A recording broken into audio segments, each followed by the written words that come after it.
Hi everybody, my name is Barry Schwartz and this is the Search Buzz video recap. Today is Friday, July 4th, and this is the search news we covered over at the Search Engine Roundtable over the past week. American flag because it is July 4th. Everybody have a happy Independence Day. Talking about Independence Day, there's various logos and stuff from the different search engines out there. Of course we have a logo from Google. It's an animated GIF. We actually click on it, it actually plays this whole star song YouTube video, which you can actually get. That's the official Google YouTube video. Bing has a homepage with fireworks going on, so does Ask.com.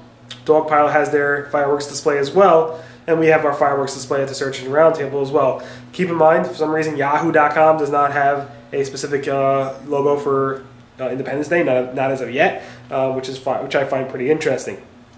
On the search news this week, we covered that Google has slapped two more link networks, one in Poland specifically. Google announced it. Caroline announced it, that she told me we took, this is a Google spam fighter, I think based in Poland, and we took action on two link networks specifically in Poland. They've done this before in the past, now they're doing it again. Matt Cutts actually went ahead and confirmed it, and he said the reason he didn't tweet about it was because people have been asking him to be more positive about things, so he didn't go ahead and tweet about a penalty. Bartos, I'm not sure if I'm pronouncing that right, went ahead and posted a screenshot of a bunch of manual actions he noticed in his Webmaster Tools account, I guess for other people that he has access to. And he said thousands of sites have received these manual actions in Poland, and he doesn't think that Google knows what he's talking about. He thinks it's way more than just two link networks in Poland. Specifically, he said it's statlink.pl, gotlink.pl, eweblink.com, and SEOpilot.pl are the ones that got hit. Some people say it's only two, some people say it's more than these, so hopefully that gives you some type of insight into what's going on. Google's former search quality guy, Pedro Diaz, went ahead and said on Twitter, he said this on Twitter right here as you see. Now he's not speaking for Google, but he did work at Google. He's not telling me where he got this from, but he said, did you know Google is less likely to trust a link once it has been changed from the first time it was seen? So that's what Pedro said. So what that obviously means is that Google specifically, let's say you have a link, you change the anchor text to point somewhere else or to say something else or whatever it might be, that link is trusted less on some level than from Google. And I asked him, where does he know this from? Is it from his testing that he does as an SEO consultant? Now he's an SEO consultant. Or was it from his work days back in Google? And he said, yes, he'd rather not say what it's from, but I'd rather protect myself from being sued. Dave Naylor went ahead and asked him more questions about it, and he said, I would not say as much as the first time it was seen, but I would say but as I said before, people shouldn't fret about it. I mean, it's not that important. He also said, like I said, less trust doesn't mean it's bad or negative. It's specifically if it's on a reputable site. So there's more information about that. It's nothing that we didn't think was true, but it is a former Googler saying that. Google Webmaster Tools started now notifying webmasters of right to be forgotten removals. So now if somebody went ahead and submitted a right to forgotten request, Google approved that request.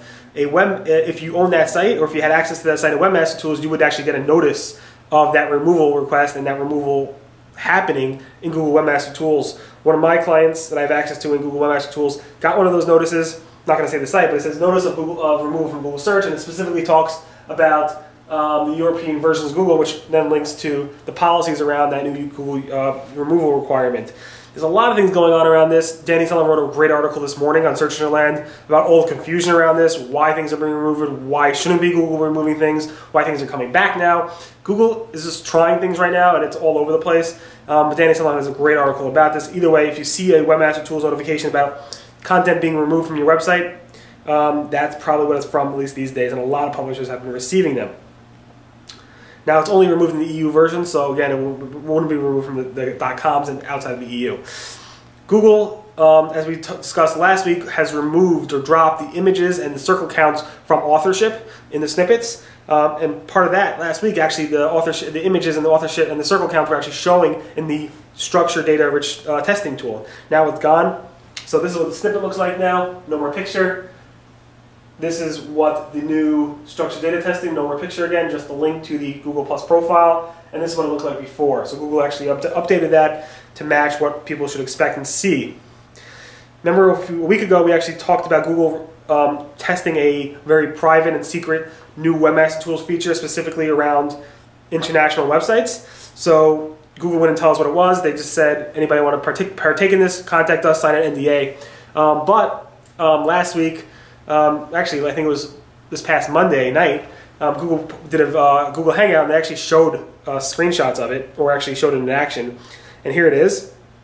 It's called international targeting, and it specifically shows you unknown language code errors. So if you make a mistake in your markup and you specifically show language codes that don't apply, they'll say, hey, these are problems. It also shows you things like missing return links from specific language codes and stuff like that. So these are common issues around implementing hreflang for international, obviously, markup ship.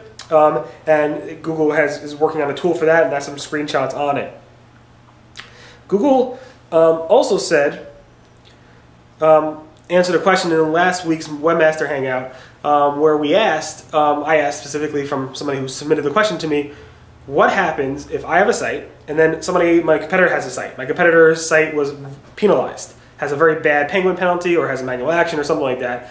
What happens if that guy, 301, redirects his penalized website to my website that's doing fine? Will that penalty pass over? And John Mueller basically said, no, we've seen, we know it about negative SEO, it's not going to go and hurt you, blah, blah, blah. But it's interesting because we asked that question before and said, if I have a penalized site, and I don't even 301 it to a new site that I create, but I just take all the content and move it over to the new site, will that penalty pass? And Google said, yeah, we know that you moved the site, we're not dumb, we'll go ahead and pass the penalty in most cases. So it's two different scenarios, and Google saying no in one case, and yes in the right. They're giving the right answers, but is it true? Is it really true? I'm not really sure.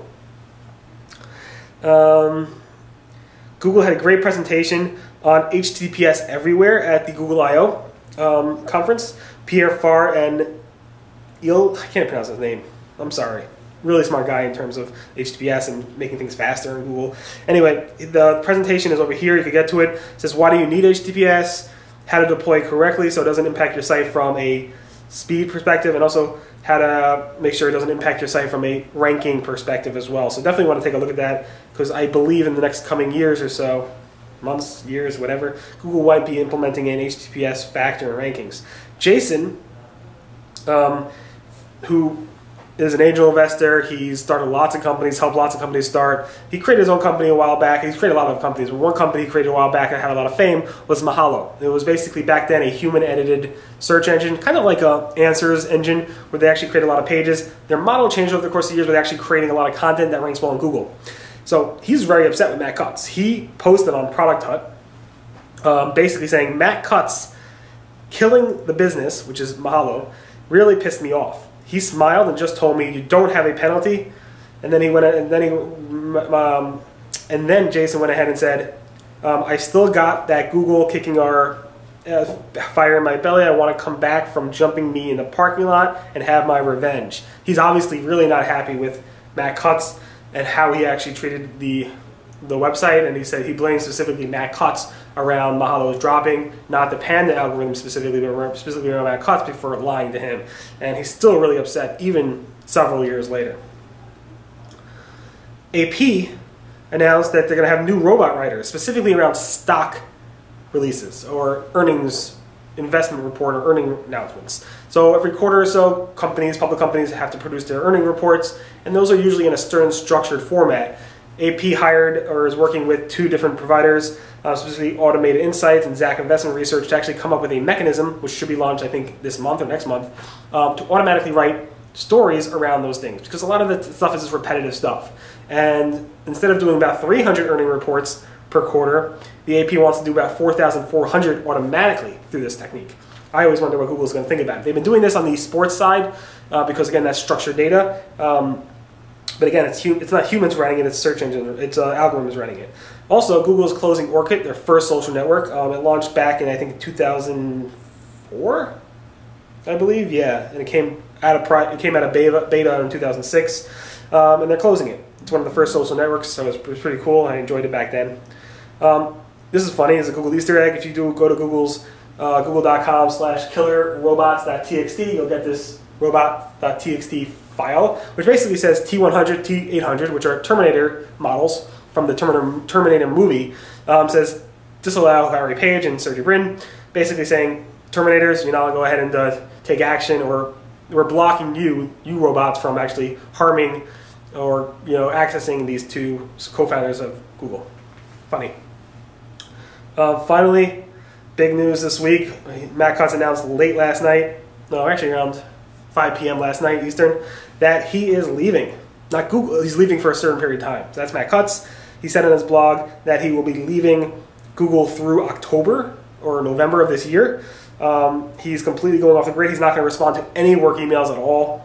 Why is he leaving? He said it's not because of anything work-related. He still loves his job.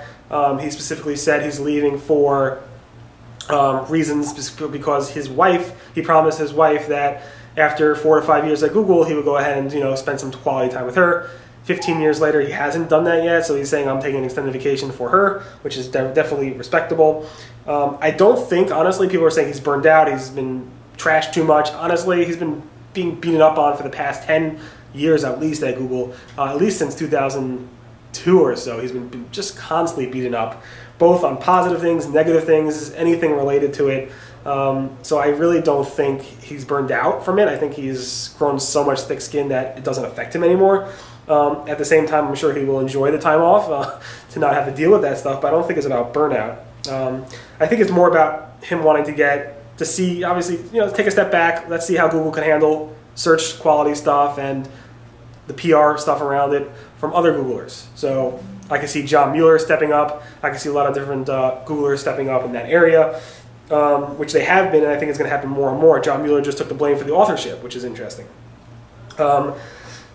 That being said, I can see him moving more into the political realm, not necessarily as running for president per se, or mayors or whatever, but I think he's going to be more behind the scenes, more of like a Tim O'Reilly type of thing, trying to push through different advocacy through the social change and different things like that. I can see him doing that in the future. Again, he will come back to Google in October, November, he said. How long will that last? I don't know. I think he made it sound like he's staying forever. But again, I have a feeling he's going to move on to other things in the future. As of now, I think he's at Google at least for the next 2 to 3 years or so, but I could be wrong.